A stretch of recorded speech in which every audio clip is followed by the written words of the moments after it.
Hi everyone, Yamuna here.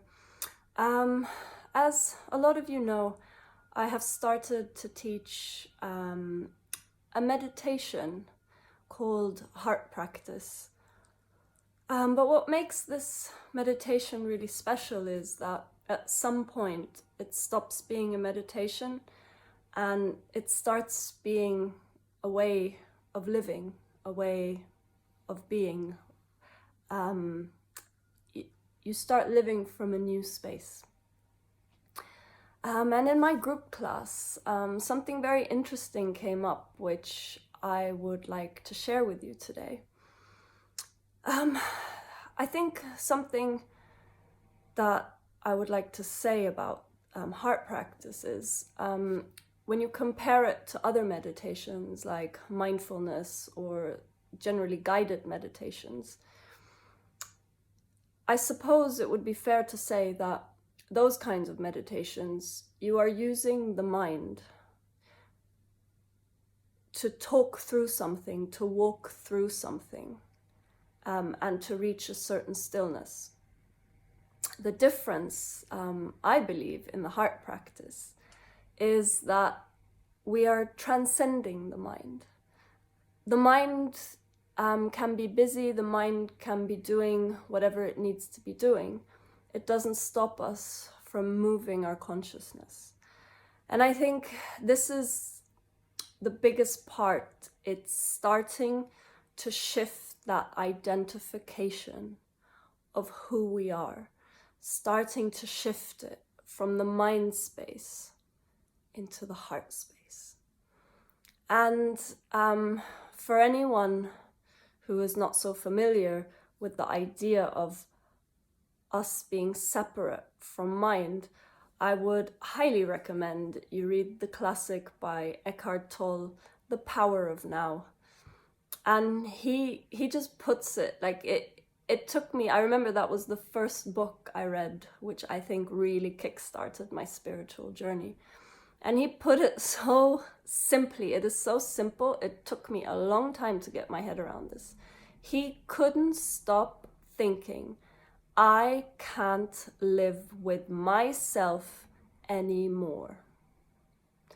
So just reflect on that. He realized, well, I can't live with myself. That implies that there are two of us. So which one is the real me? And he just had a complete epiphany. And as you will read in his book, he spent years in this ecstatic, blissful state, just living on park benches. Because he really managed to drop the ego, to drop this identification of who we are. Like, we think our character is a certain way, our job defines us, what we do defines us, etc., etc., etc. And the mind is a great thing, please don't get me wrong. It's a fantastic computer and it has great analytical tools and it can perform amazing tasks. But it's kind of like Alexa or Siri. The mind can only perform as well as it has been programmed. So imagine there's someone programs Alexa and there's some fault, say, in the English language. And it will then misunderstand certain words and do other tasks which you had not said in the command. It will misinterpret. And that's not the fault of Alexa. That's just as good as the programmer was. And it's the same with the mind. Our mind is something finite. It starts growing and we start building it once we are born. And depending on what inputs our caregivers give us, our siblings, teachers, our peers, experiences, the mind can only function according to that input. So if someone teaches you something that is very subjective and perhaps a very reactive pattern of their own, you're going to think that's the universal truth and you're going to function on this program your entire life.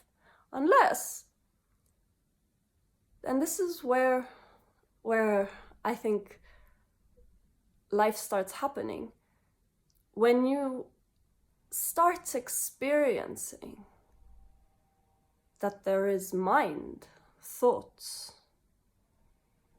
and then there's also the physical body. But am I either? And then you start realizing there is something other. And this other is what we tap into when we do the heart practice. So we are not using our body, we are not using our mind to go somewhere. We are transcending all of that, and we are looking for direct connection. So I hope this gives you an insight, and watch this space because there's more coming soon. Have a lovely day.